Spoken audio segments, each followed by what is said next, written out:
and you're trying to complete the FAFSA. Sorry. You're fine.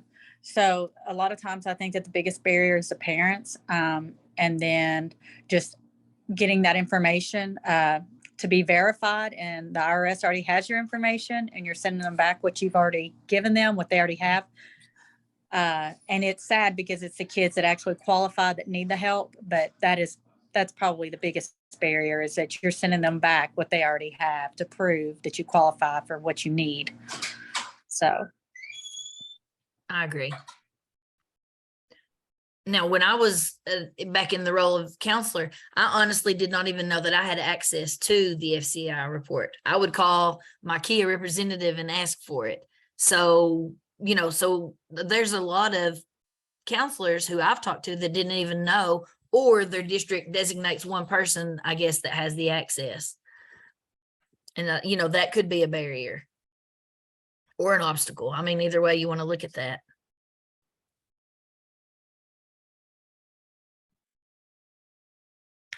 In my case, Nikki, I'm the counselor at a career academy. And so students at our 4 home high schools, like, come just for a couple hours a week, or sorry, a couple periods a day. And then they go back for the rest of their day. So there's 3 shifts of that throughout the day. But so I think all of the reporting goes to their home high schools, not to me. So I don't know the best way. I was in the training with you yesterday, and I don't know even the best way to get access to that information, or if it's even possible for that to all be combined into those who are just enrolled additionally at my school. So that may be, you may have to contact your central office and find out, because I'm really not sure, because you have people from all 3 high schools. I don't know how that would work. Like, could you get access? I'm not sure on that. That might be a question we need to ask our KAA representative, is to find out if you can have access to more than one, because I know there would be 3 separate reports. Yeah. So when we get back to the large room, we will ask to see about that, because I mean, that's an excellent point. If you're at a CTE school, or, a school of innovation or something of that nature, and you have these kids, do you have the access that you need to find out? Right. Because they can tell me in consultation, like, if they finished it or if they're having barriers, but actually problem solving with them to help them with that has been pretty challenging. So thank you. Thank you.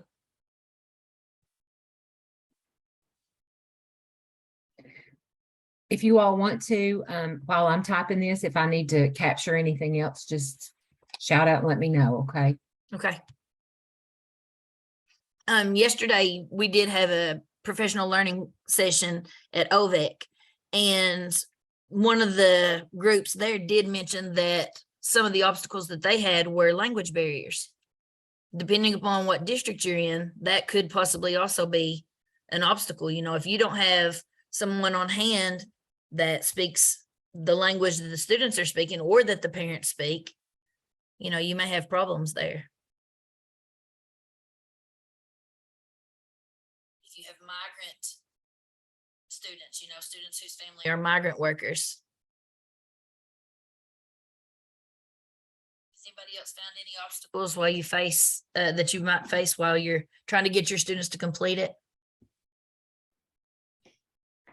I don't know if this is fitting, but last year, one student in particular I was trying to help apply for a scholarship for a culinary program here that they wanted to attend after graduation. I don't know even like the best way to describe it, but their parent was just really having trouble navigating how to get the information that student needed for me to even be able to support them. And so that's really hard. I think they just really did not understand the information that we were trying to get.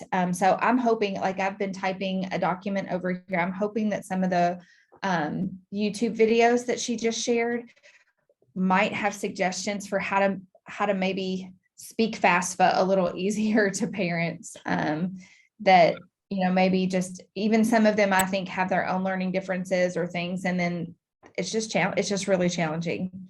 So.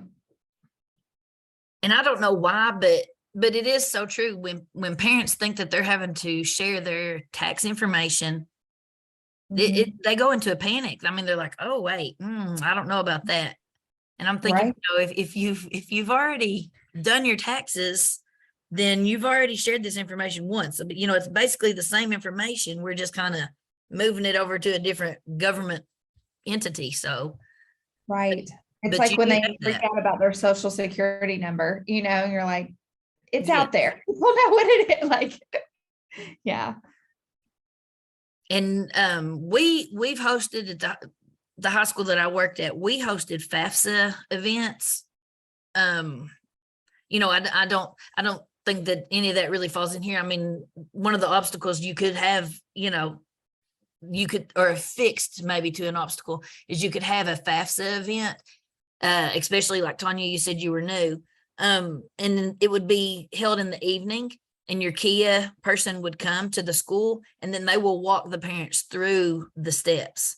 But, you know, ahead of time, you definitely need to tell them all the things that they need, because they'll not bring any of their information. They will not know social security numbers, Right. even though it's I dangerous. You work, don't know it. I work with GEAR with the 3 Okay, yeah. schools. And Brandon Brown is our rep. And I think that the high schools and he have already scheduled things like that. We have college career navigators in our grant, and they're going to be scheduling some of those things in cooperation with Brandon too. So we've got some KAA nights planned Awesome. for our parents at the school. And we're planning on doing those offsite, so that it's more convenient for people to get there. Because we have some schools that are, you know yourself, Nikki, like Wheelwright is pretty far away from Floyd Central. So we're going to go to the communities. That's an Try to- awesome idea, actually. Yeah, to try to alleviate some of those barriers and some of those issues with parents. So And we that would got be you know, especially helpful for a lot of the areas.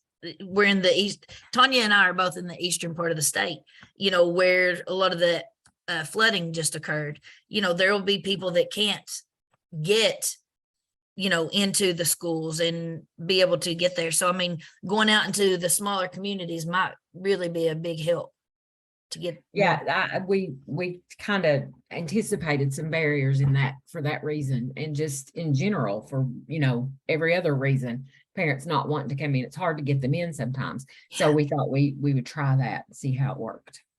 That's, you know, that's always been my thing. I'm like, you know, when you have parents that won't even come in to discuss, you know, students who have IEPs, if they won't even come in to discuss what's going to be the best plan for this student's education, they don't care to come in to sign the FAFSA or fill out anything for anything. You know, they just don't. They have no interest.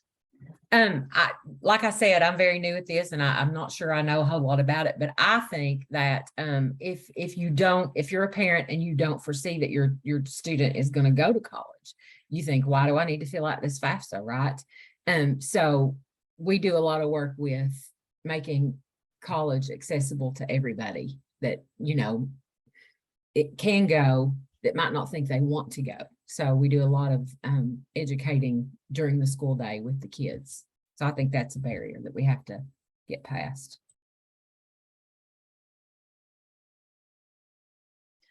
Does anybody have anything else?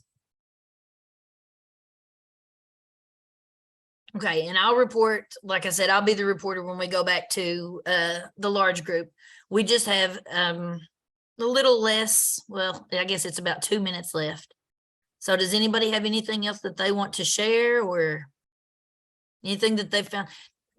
What other kinds of FAFSA events do you all host, or how do you get people in to do these things? Like, you know, I know FAFSA events in the evening, but do you do anything else that you found that works to get more people to be involved? I host a parent information night for all senior parents. It'll actually be next Tuesday, and I always do that in September. And it's just like what to expect when your child's gonna fly the nest. And I work with our youth service center, and every year she has provided something. The last couple of years, she's provided a smart TV that we give away, and you must be in attendance in order to be eligible for the smart TV. So it's a way to sort of get kids like, oh, you know, you'll have your TV for your dorm room. But I also cater to the idea that I do not like the phrase, college isn't for everybody, because to me, that's saying that you're not for college. I say it's not necessary for Right. everybody. That's excellent. But it's not up for me to decide that, and I can't tell the future. And kids change their mind because we're humans and we have that right. So at that event, I go ahead and share information about if your child is wanting to go straight into the workforce as well, if they're wanting to go to the military, apply for school. I just try to cover everything, and then we do a Q&A at the end. But the goal is that they get to know me in that moment, and they get to realize what I'm there for.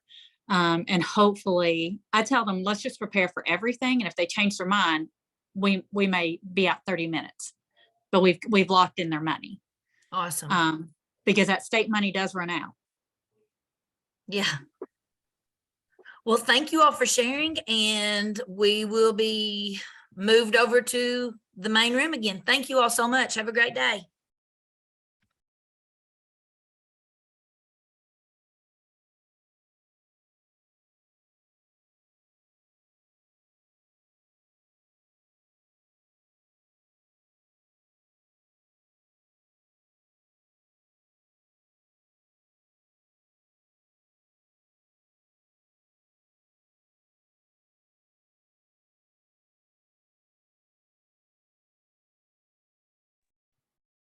All right, folks are making their way back.